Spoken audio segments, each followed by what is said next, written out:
Hello, beloved survivors. In April 2020, Adrian and I were honored by Auburn Seminary.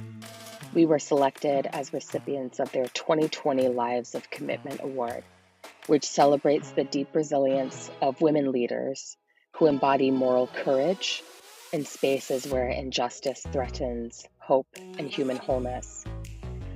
Our lives of commitment to justice were highlighted alongside 5 other amazing women: Gina Breedlove, Rabah Sarah Hurwitz, Lynn Twist, Holly Fogel, and Monica Estrada Guzman. The following month, all of the honorees were convened in a live event called the Auburn Conversation, which was moderated by Minister Candace Simpson in a deep discussion of moral courage in the times we are living through now. Adrian was still on sabbatical, so I had the honor of representing both of us in the conversation. The event took place on Tuesday, May 26th, which was also the first night of the uprising in Minneapolis, which would ignite a global movement to abolish the police. You can watch the live event online, and we'll link to that in the show notes. For now, we invite you to enjoy the audio recording of this depthful dialogue on how we experience the divine, how we hold power as women, and how we organize for a safe and liberated future for everyone. We want to express our deepest gratitude to Reverend Dr. Catherine R. Henderson and everyone at Auburn Seminary for including us in this celebration of courage and hope. Good evening, friends. It's so good to be with you in this space. You're going to hear from incredible women of moral courage tonight, and you'll get to know a little bit more about the work that they do and the futures that they envision. These are women who touch all corners of the world and come from all walks of life. Medicine woman Gina Breedlove is a vocalist, composer, actor, and sound healer from Brooklyn, New York. Autumn Brown is a mother, organizer, theologian, artist, and facilitator. Holly Fogel is the co-founder and executive director of Nido de Esperanza, a faith-based early childhood program for families with infants and toddlers. And Monica Estrada Guzman is the program director of Nido de Esperanza. Rabah Sarah Hurwitz is co-founder and president of Yeshivat Maharat, the first institution to ordain Orthodox women as clergy. And Lynn Twist is an author and activist and founder of the Soul of Money Institute and co-founder of the Pachamama Alliance. So there is a lot of power even on these airwaves tonight, and we want to get right into it and hear from them. As you have questions, or you might find that you have questions, there is a button down at the bottom. You'll see it says Q&A, and there are 2 little dialogue boxes. So as your questions come up, please do share them with us so that we might be able to hear what our honorees have to say to it later on. So let us just jump right into it. All of the women who are gathered with us tonight are women of moral courage coming from different faith journeys and different faith communities. We wanted to honor that these are women who have so much to say about the divine and the sacred. And so we wanted to offer Octavia Butler's prophetic text, The Parable of the Sower. And in this text, she writes, "Create no images of God, except the images that God has provided. They are everywhere, in everything. God is change, seed to tree, tree to forest, rain to river, river to sea, grubs to bees, bees to swarm. From one, many, from many, one, forever uniting, growing, dissolving, forever changing. The universe is God's self-portrait." So, for our honorees tonight, we'd like to hear from you. Where do you experience divinity? What feels sacred to you? What are the wondrous images that you were holding on to in this moment? And we can start with Monica. Hi, good evening. For me, I think it's just having the ability and the privilege to create space for others, just like others created space for me and my mother. Earlier on in our journey as immigrants in the United States, and to be able to do that, to be able to create a space where you can hear, you can see, you can acknowledge someone's experience, joy, sorrow, or even the grace of seeing one of your littles come into the space and have reached a developmental milestone, or hearing your name for the first time utter from the lips of one of your littles.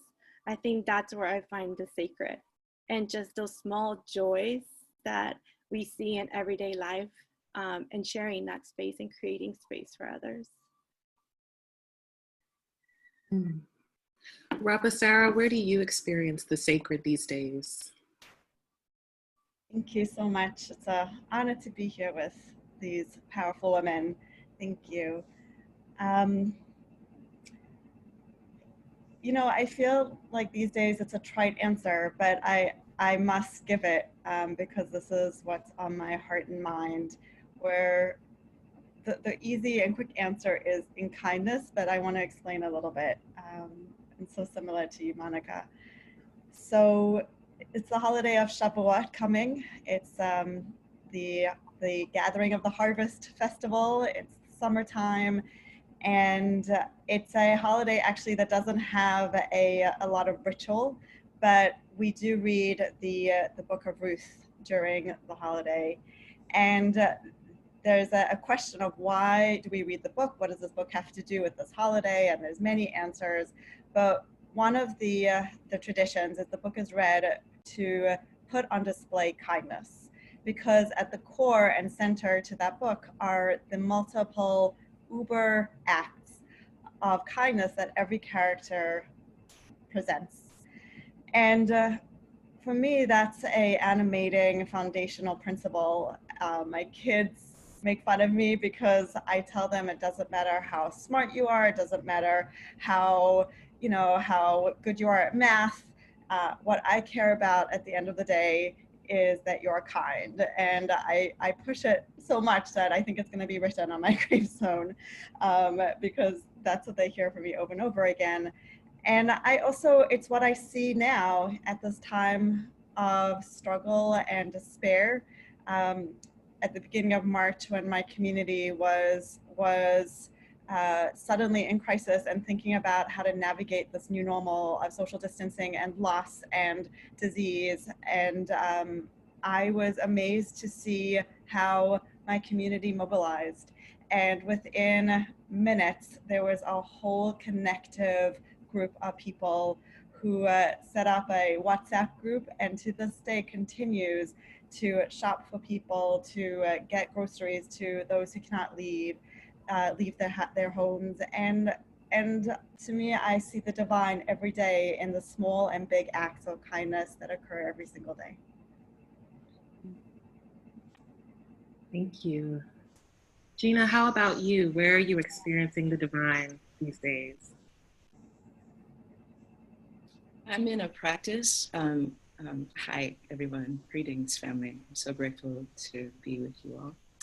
I'm in this practice, Sister Candace, that I started about 10 years ago. And for 10 years, I've been trying to read the Bhagavad Gita. And so I'll take like one paragraph and spend like a lot of time with it, because it's that kind of glorious text. But I got caught in this, on this reading, on this word of do all things as worship, of Krishna talking to Arjuna. Do all things as worship, and then you will be free. And I have a thing about freedom. Like, it's very personal to me, and what I've come to think of as true freedom. What is true freedom? And so I'm in this practice that everything, when I'm washing dishes, when I'm sitting and reading, when I'm speaking, when I'm purchasing my groceries, like really to be in practice, to be in presence. And so I find the divine in those moments. And lately, of course, with where we are all standing, and what I have come to think of as a deeply dangerous opportunity, I'm seeing so much divine exchange. And it is a balm for my spirit, and kindness and thoughtfulness and mindfulness, presence. And also, I have the daily grace of having a new baby in my home. I have a grandbaby who's 2 months old, and I do mornings with him, ostensibly to give my daughter some time to rest, but really it's so I could take my baby and have this incredible 3 or 4 hours with this being that is deeply and indeed divine. So that's my offering. What a gift. I miss babies. I can't wait to see some babies. Autumn, how about you? Where are you seeing the divine these days? Thank you for this question, Candace. And also thank you for opening us with the great Octavia Butler's prophetic text. I really appreciate it. As a deep nerd. And thank you all for the answers you've shared so far. I'm actually over here taking notes on what everyone is saying, just so that I can paste it all over my wall. I think for me, the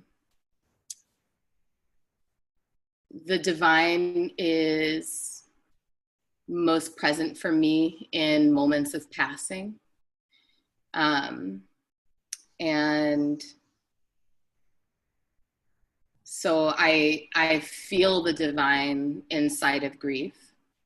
And I think for me, just in my own personal life, I don't know that I really even truly understood the presence of the divine until I myself experienced deep loss and entered that liminal space that comes when we're in grief, that feeling of being between worlds.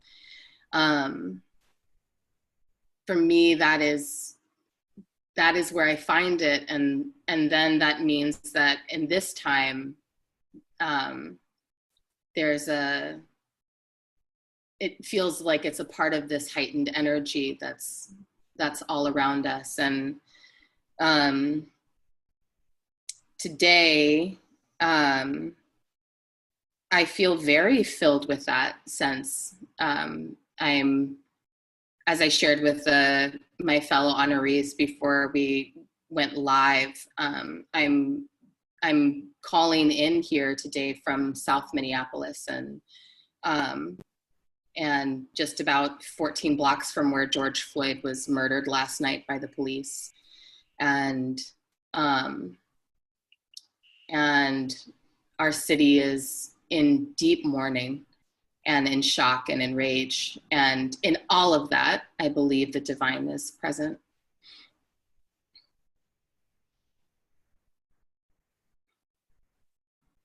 I almost want to invite us just to pause, because this death feels so fresh, and it is one of many deaths that seems to be unending because of the racist, sexist, transphobic, homophobic systems that have us all entangled. So why don't we just take a moment to breathe?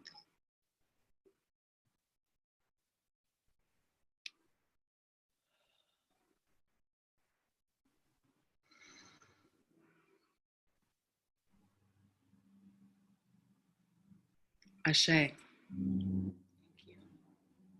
Thank you for lifting his name. In times like these, we do need to be thinking about what we hold on to, those sacred images. So Lynn and Holly, I would love to hear from you where you are experiencing the divine. Why don't we start with Lynn? Where are you feeling those sacred images in this moment? Wow. Well, the divine, I'll answer that, and the sacred images in many ways are all one. But I was thinking about how there's a proximity to death now that we haven't had in our culture. And in a way, an acceptance, not that it's something we accept without grief, but that we will die. Mm-hmm. If I can put it that way, the proximity that depends on your age, but it isn't that common to be proximate to death. And that, I think, is a powerful, tragic yet unfortunate, yes, but also a powerful part of what's happening. And there's a divinity in that, running through that presence in our culture. I would also say I work in the Amazon rainforest with indigenous people. So naturally for me, the natural world, every single living, breathing part of this world, the community of life, the earth herself is breathing in and out, and the divinity in the breath, the inhale and the exhale of all of us on the screen, all the people listening, that we breathe together. We are biologically one, and that is also much clearer and more evident because of this virus. The give and take that comes with the breath, that sweet territory of divinity you feel when you really stop and be with the breath. Sacred images for me come up when I think about walking through the Amazon with some of my indigenous elders and shamans that I have great reverence and respect for, who live primarily in the spirit world, and the material world is not that much a part of who they think they are, who they see. And walking through the forest with a man I'm thinking of right now named Munari Ushiwa, the careful walking with his machete cutting the trail ahead of us. And a moment when he stopped, this is just what when you said sacred image, this is what came up for me. He stopped and turned to me and he said, "Can you feel them? Can you hear them? Are they touching you?" And of course, most people, when they go to the Amazon, they're thinking about mosquitoes and bugs and all that. But what he was talking about are the millions and millions of souls. Can you feel them? Can you hear them? Are they touching you? The millions of souls. And for him, every single leaf and twig and bug and butterfly and animal and bird and gigantic tree and raindrops and mist and had a spirit, was divine.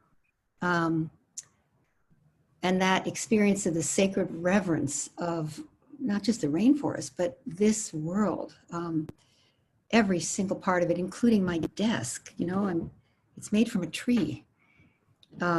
This computer that I'm looking at that makes it possible for me to see you came from the earth, the coltran, the metals. So it's all part of the natural world that is, just filled with the divine energy and life.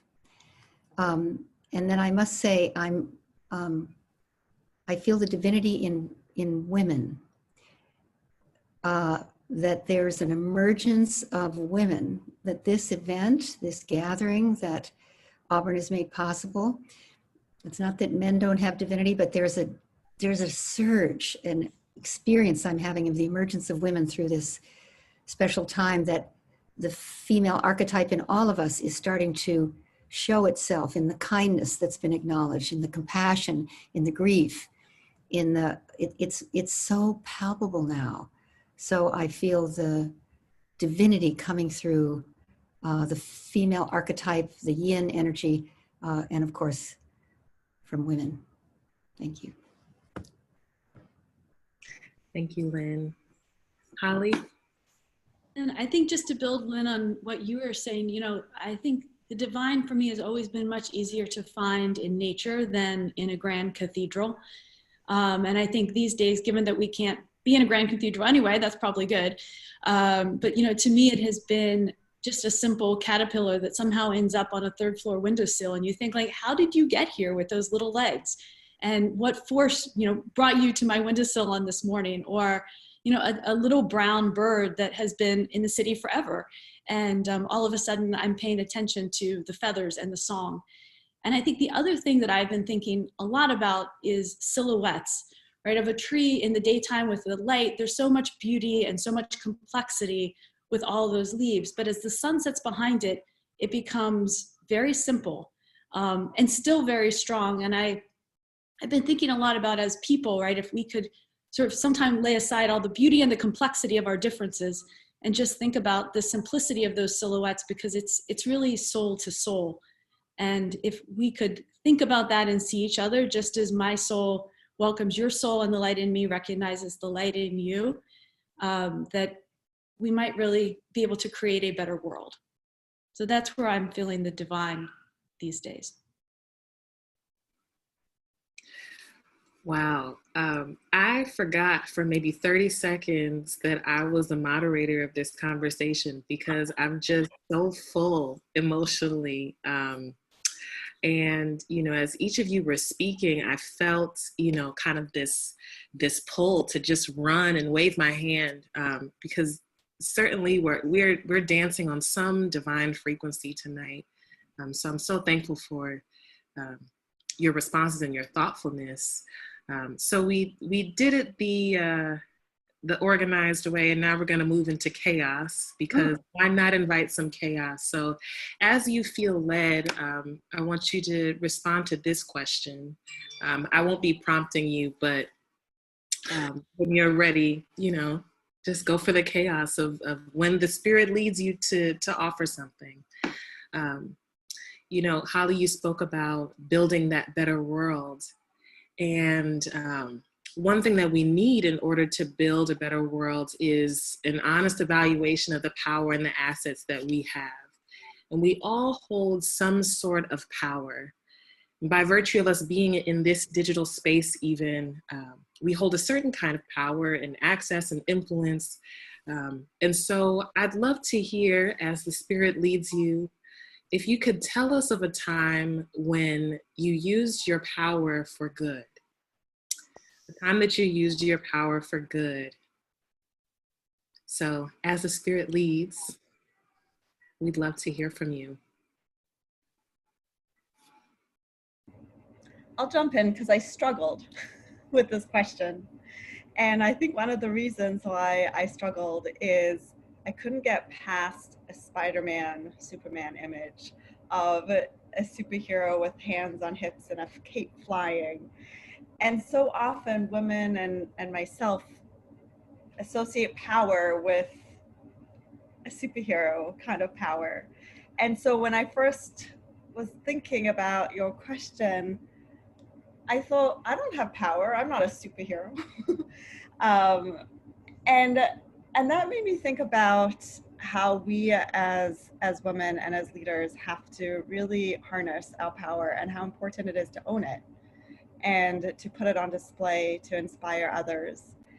There was one time that I, very early on in my career, right after I'd been ordained, and I'd suddenly found myself running this new institution to ordain Orthodox women. And it was always my dream to not only become, well, I didn't know it was my dream to become a rabbi, but it was always my dream to once I was down that path, to make it possible for others. And there was a moment where I didn't think I could do it. I couldn't find the money, we couldn't find the students, everything seemed so dismal. And I remember one of my mentors saying to me, you know, if only you were a little bit louder, if only you spoke maybe a little bit more emphatically. And for a little bit, I took that to heart. And then I realized, if only I was just me. And when I fully became who I am and was able to speak my power, which maybe is sometimes softer than what other people expect. Sometimes it's not soft, but I think I have a manner that is unexpected in terms of the work and the job and the ceiling busting that I try to do. And I think owning that and then modeling that for my students, that it's okay to own all kinds of power and to display it in all different ways, I think is my gift. Because I think it will inspire them to not necessarily go on to start and found their institution, but to seek within and to discover what their unique power is and then go for it.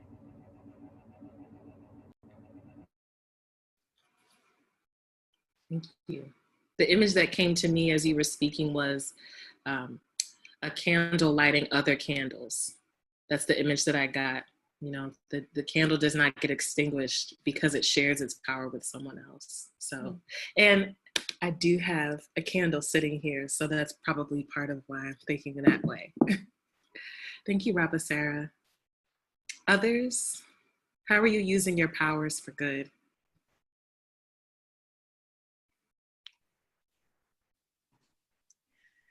I get to be in practice with that every day because I've been sounding into folk every day.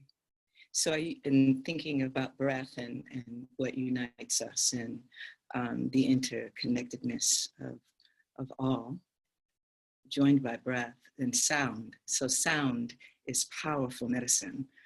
Sound, and I share sound like, yes, daily, especially now as there's so much need, of course, right? The spiritual first responders, as I think of folk who do energy work and healing work and holding work and listening in space and laying hands through these virtual ways and laying sound. And it is always about good. It's always about an intention to lift, to release, to reclaim. Soul retrieval is a deep part of, I center soul retrieval in my work, and also guiding folk to use the power that is inherent, the consciousness inherent in human boys on their own bodies, you know. And so I'm so grateful, Candace, that that's what I'm graced to do daily. To use the power of my sound for good.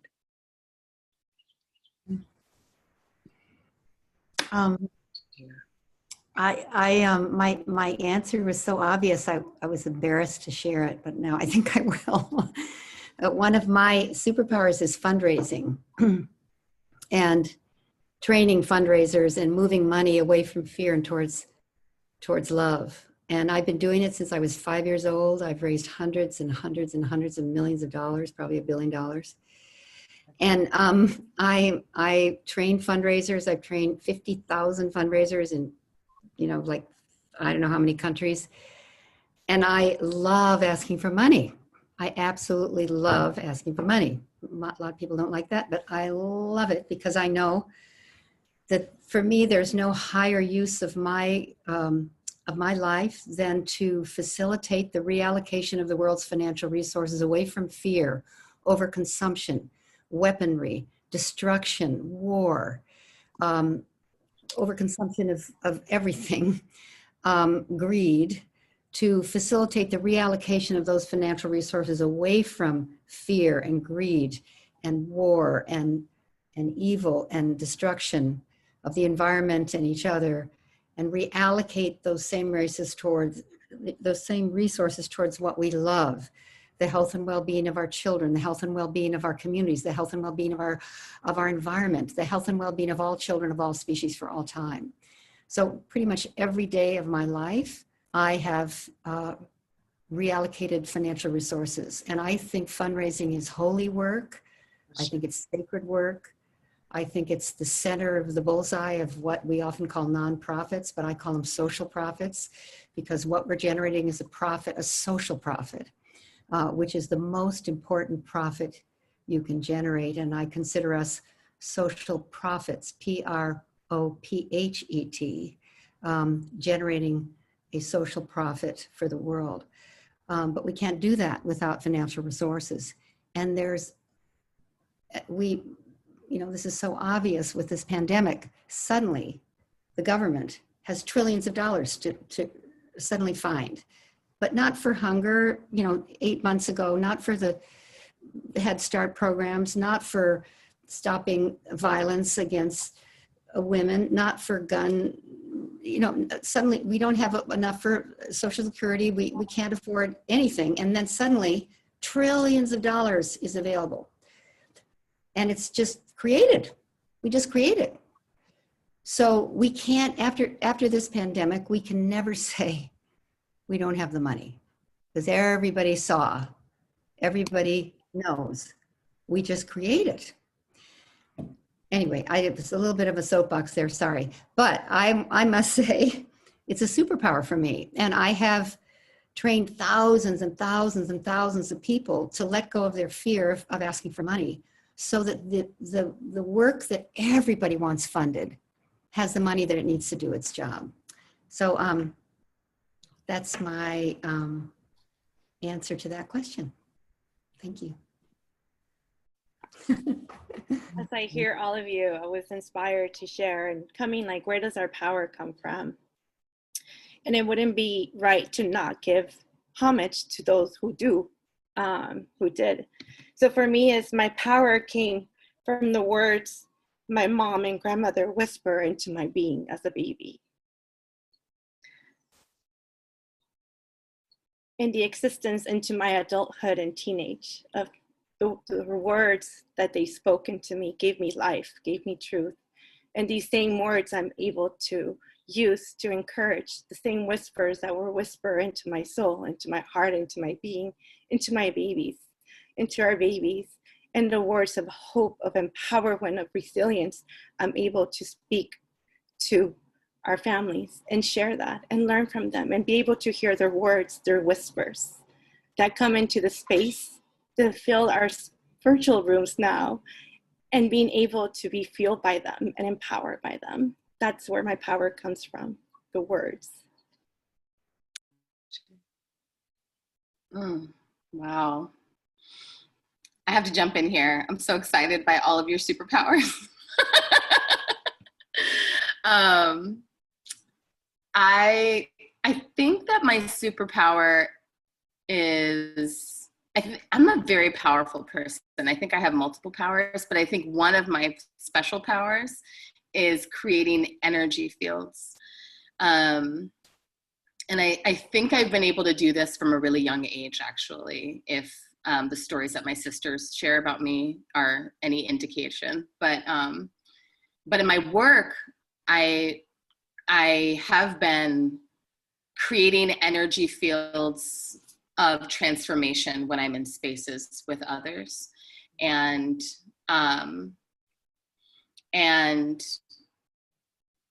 there's something that happens that sort of, no matter what the physical space is, that I feel the space between my heart and another person's heart shrinks.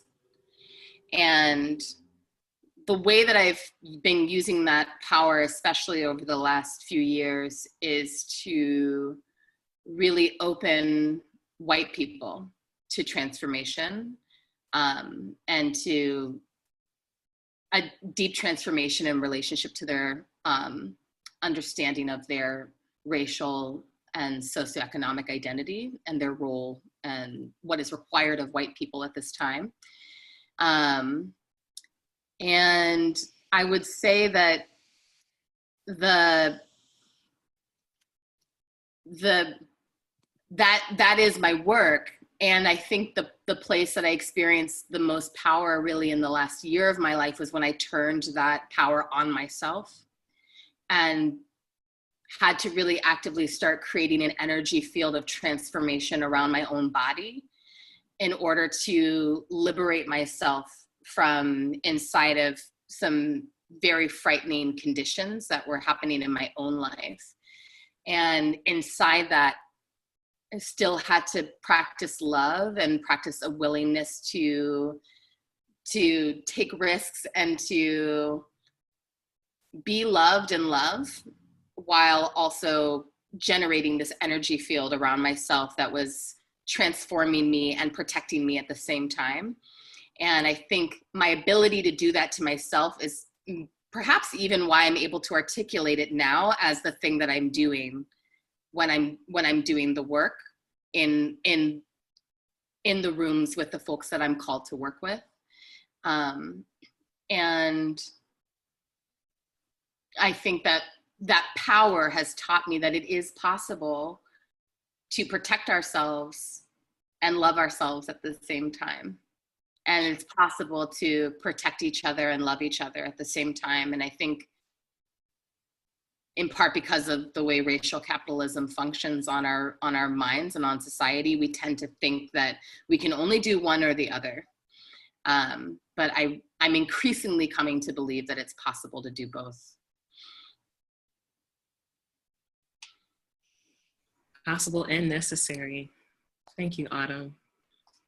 And I think so much of what you all said resonates with me. I think there's a Rumi quote that I love that says, "Out beyond ideas of wrongdoing and right doing, there is a field, and I'll meet you there." Yes. I think my superpower is meeting people in those fields and connecting people. And I really relate to what you said, Rabba, Sarah, where, I think I spent most of my 20s and 30s with a narrative of, I was a kid that grew up in deep rural poverty in the Appalachian foothills.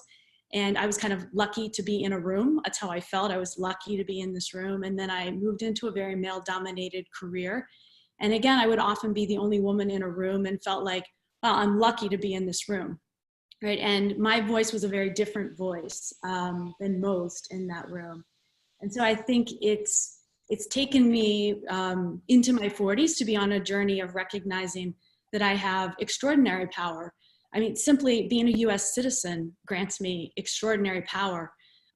Being white and being able to be in a room, right? And then looking around and say, who else should be in this room? And what other voices are not represented here?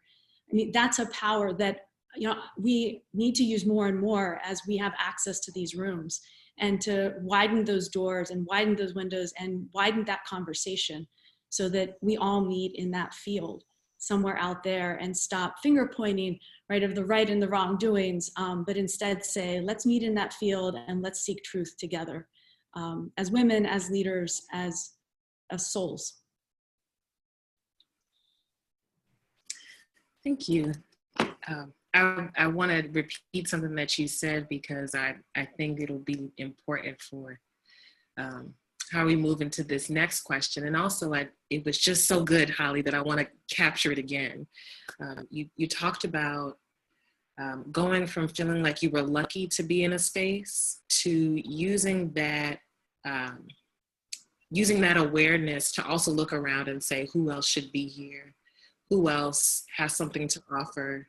Who else's visions and dreams and expertise might get us all free? So I just love that idea of moving from, I'm so lucky to be here, to, opening up that room. And so this is our last question, and then we're going to switch into the Q&A from some of the folks who are participating digitally. You all are part of dynamic communities across the globe. Right now, we're touching all parts of the United States in our own ways, from being in our own little corner, in our own little chairs.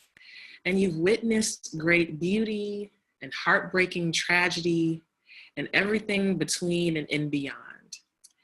So using that embodied knowledge of what you've witnessed through your work, what would you say is necessary for a healthy and safe and liberated future for all? A liberated present too, if we could make that more urgent. What's necessary for a healthy, safe, and liberated future. You know, I was watching a TED Talk recently, and the woman who's a women's rights activist said, if we all would think like mothers in times of uncertainty, the world would be a better place. And I thought, well, this is certainly a time of uncertainty. And you know, what she went on to say was, it's how do we prioritize the needs of many versus the whims of a few? And I think, you know, in the work that Monica and I do in Washington Heights and Northern Manhattan, that's been a community that's incredibly hard hit with families. And yet, right, there's enormous resiliency in these mothers because they think like mothers. And they think about making sure their children are fed before they eat themselves. They figure out how to make, you know, masks for their neighbor with the little fabric they have. They figure out how to make 2 trips to cart really heavy groceries to a friend that's too sick to come. And because they come at everything in their world as a mother, I think it just sort of, it transcends then the mindset and shifts things to say, how do I nurture? How do I care? How do I love deeper? And not just for me or for my children, but recognizing that all of these children are my children. And right, this whole earth is my earth.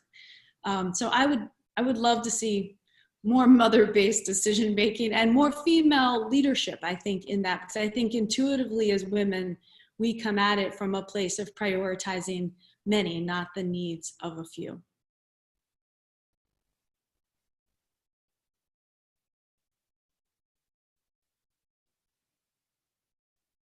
I love that so much. I just want to repeat it in my own way.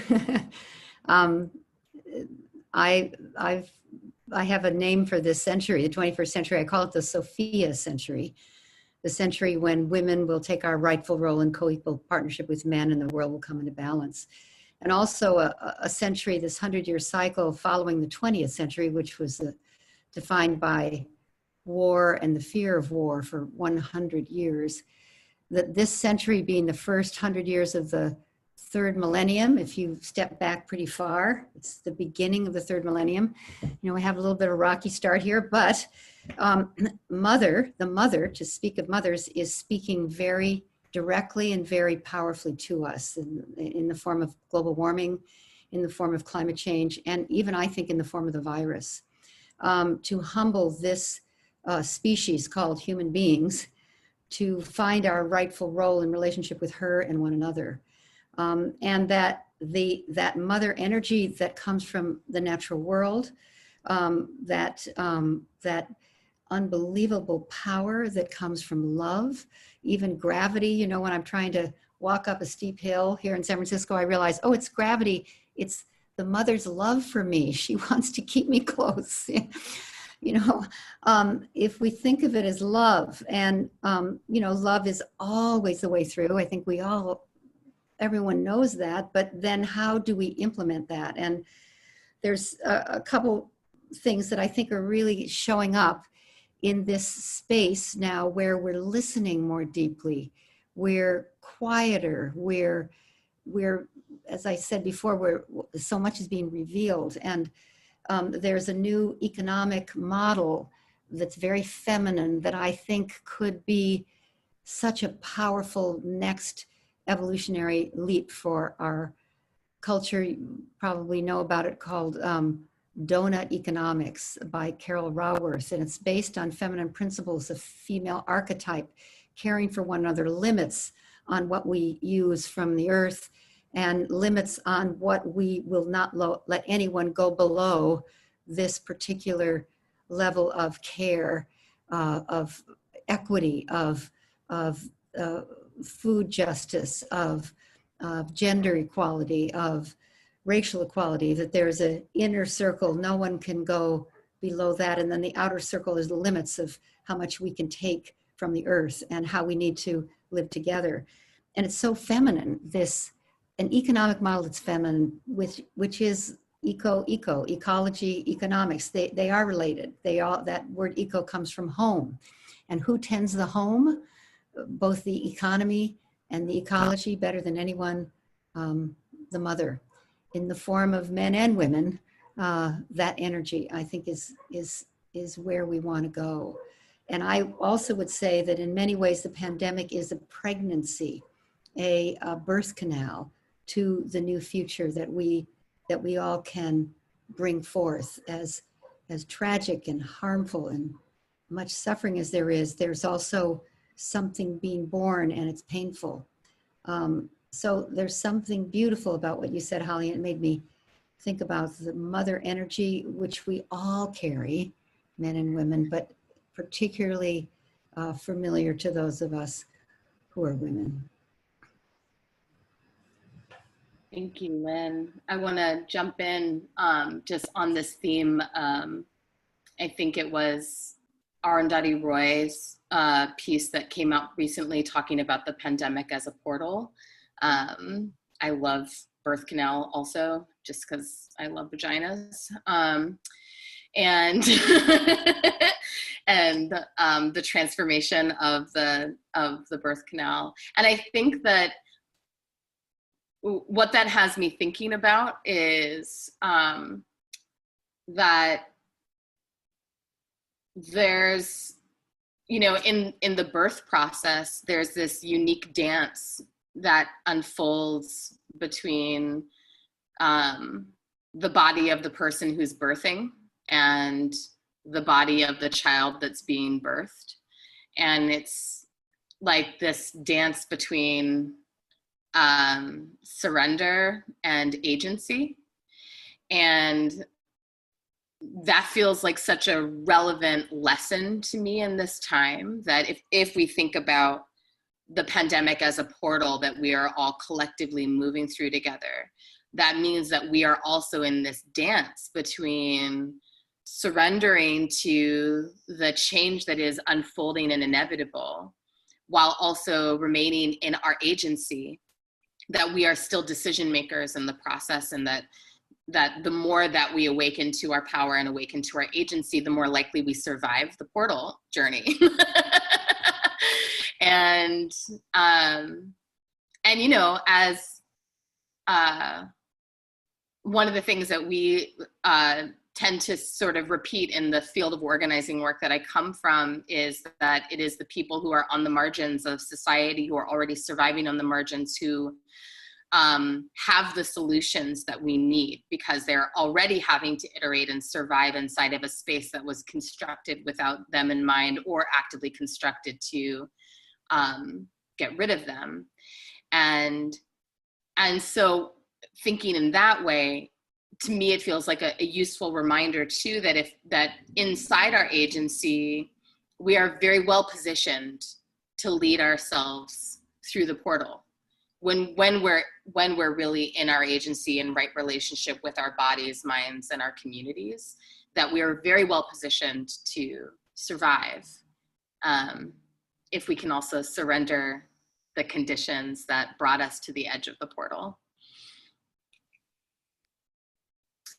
This is all so good and juicy and rich. And we have to move to the next question. And so the three friends who did not get a chance to answer this last one, I do want to privilege the question from the audience, because it is also a very good and juicy and rich question. So this question comes from the audience, and the question is, what do you need as women who are doing such good in the world? How can we be in an interdependent relationship where we give to you as healers? So what do y'all need? Anything from like the practical, like I need Post-its, to all of the things. I'll answer this question. I'll answer this question because I was thinking about this in relation to your previous question as well. And I think that it's a good summary of what many of us have been talking about, which is that what we need each other. We need to be nourished and nurtured by each other.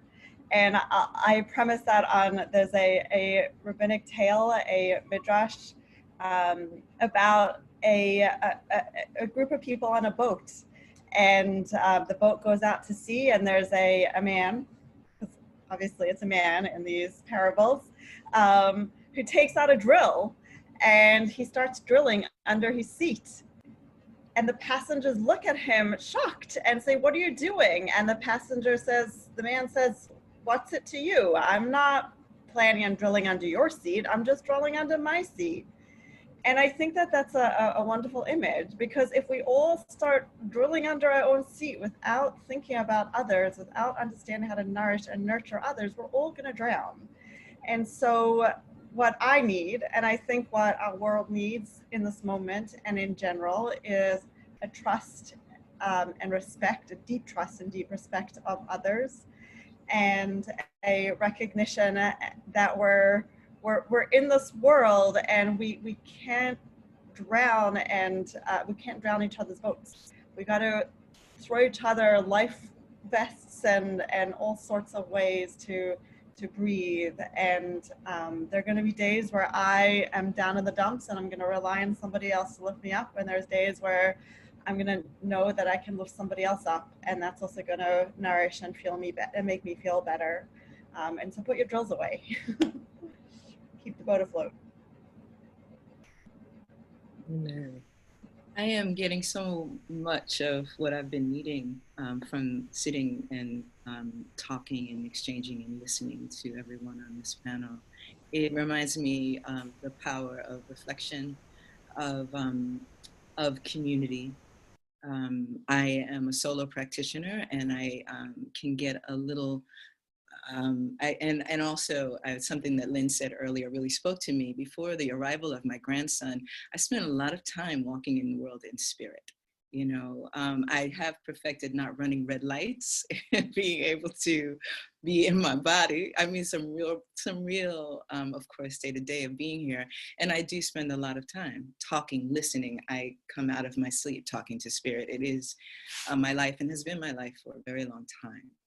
And to sit with real humans, like some human spirits, and to hear your voices, and to see the shared, the things that we share, and the like-minded spirits has been very nourishing for me. And so I would say more community and opportunities, and thinking about how to create that and have that for myself. And also, sitting and sharing, and some cross-pollination of the work that we do, and how do we meet and touch hands with each other, and let me hear about what you do, and how does what I do, and how may that be of service to what you do. Sound can go into places where words can't go, because we can get caught on a word, and sound can penetrate the body and the spirit and the heart, to borrow from chakra science, the heart chakra, the solar plexus, and create spaces and openings for folk to find their way. And so how does that work inform raising money? You know, all of the ways in which folk get caught in this. It's too long to get into, but I mean, I do some fundraising as well, and I understand how folks constrict and what can happen to the body. So I'm curious about that, like all of us together on this call, and then in the interwoven communities that we all belong to. Like, how do we all meet in a room, right, and bring our medicines to be of service to this moment? And that's just something I'd love to talk more of and mine. Thank you. Man, that's like a really good question. Talk about having to sit a minute and just think about it. I think for me, it's like creating and holding space, and holding so much that sometimes it is okay to ask for that same space to be held for you, and to be heard, to listen, to perhaps have like an anxiety attack with a friend, or just like crying and just doing those things because of so much hurt and so much that we hold. I need a gentle reminder that I don't have to hold it in my body. I don't have to hold it alone, but finding that, or not sinking so much into solitude or into quiet, because I may need 24 hours to heal from 8 consecutive groups, 2 days a week, to holding that space. And even, you know, the tension that you feel going out, I think that like I'm allowed to also have someone breathe life back into me, to come and resuscitate my heart, to feed me, to heal me. I feel like that's one of the challenges for myself, being someone that it's a giver who cares for others, that I need to be okay with saying, hey, I need you. I need you to check in on me. I need you to feed me, remind me to breathe and to take a moment of pause, especially right now. Otherwise, you know, I feel like I could probably hit a wall. You know, it could happen like for all of us. So I think for that, it's just having others create space for me, and just sharing that same compassion of being opening my heart to be able to say like I needed to, in order to continue to thrive and to live and to breathe and to give. Awesome. Autumn, Lynn, and Holly, we do have a few minutes and we'd love to hear, what do you need in this moment? You know, I can be an impatient person. My minister's always like, I'm praying for your patience. And I'm like, I don't know that I want to be more patient, because there's so much to do in this world. And so I think sometimes impatience is a good thing, right? In my frustration. You know, and I think what I need is for everyone to just say, what is a small action I can do tomorrow? And I think sometimes we all can get stuck to say, I need to devote my life to some great cause. And I mean, that's fantastic if people can do that, but sometimes people need to pay rent. And that's pretty understandable, right? So to me, I think it's for all of us to take a small action, a small step that propels us forward for whatever cause we believe in. So, you know, it's send a pack of diapers, you know, read a book, check in on an elderly friend.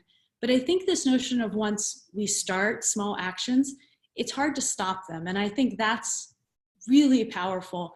And so I guess my hope for all of us is to keep urging small actions that then culminate in, you know, as Mother Teresa would say, great love. But I think this notion of small steps forward collectively would be wonderful. This is such an interesting question to be ending with. I think I am still, a couple of years ago, I entered like one of the deepest stages of burnout I've ever experienced in my life. And I am still learning how to rest. And so I think in my own integrity, I have to say to you and to myself, because I haven't learned it yet, that that is what I need.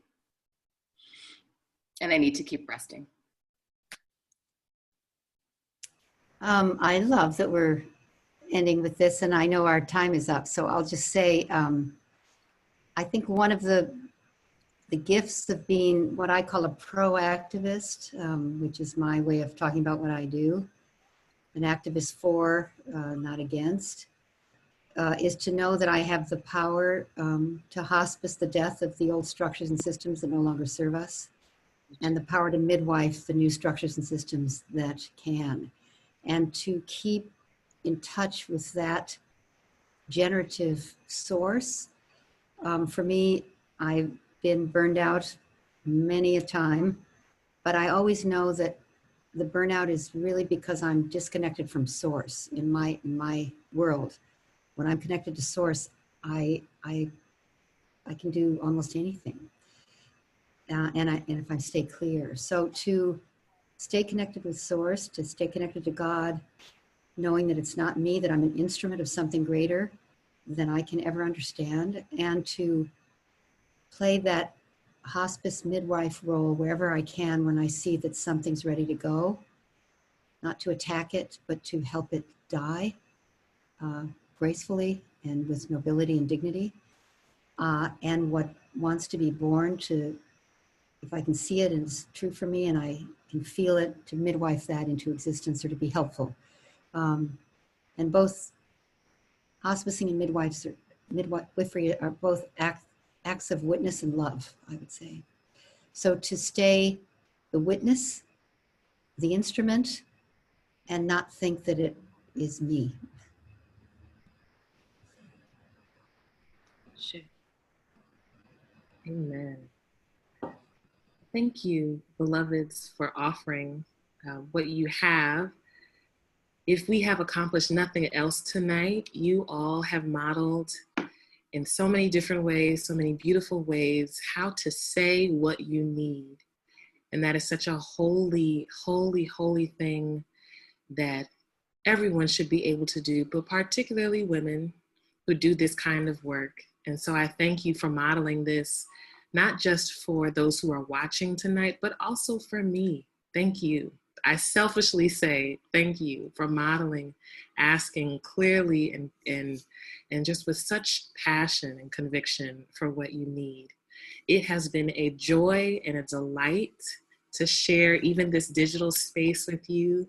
I'm looking forward to the day when we can be together and give each other hugs with consent. May it be so.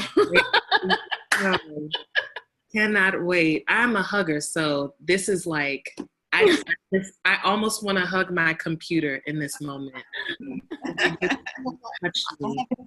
Thing I do with my grandchildren, I get a pillow and I go like this. I love you. Oh, work.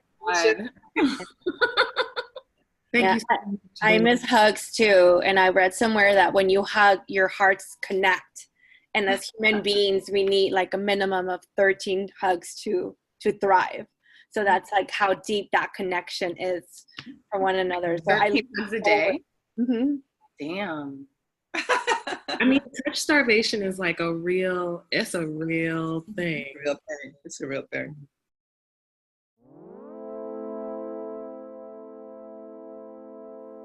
Thanks for listening to our show. We're on Twitter and Instagram at End of the World PC. We're also on Facebook at End of the World Show. You can make a sustaining donation to our show by visiting our page at patreon.com/End of the World Show. We're so grateful to everyone who keeps giving and making it possible for us to build out more content and release episodes more frequently. Thank you, thank you, thank you. Another incredibly helpful thing you can do to help our show sustain itself is to write us a review on Apple Podcasts. If you're an iPhone person, thanks. Music for today's show comes from Tunde Alaniran and Mother Cyborg.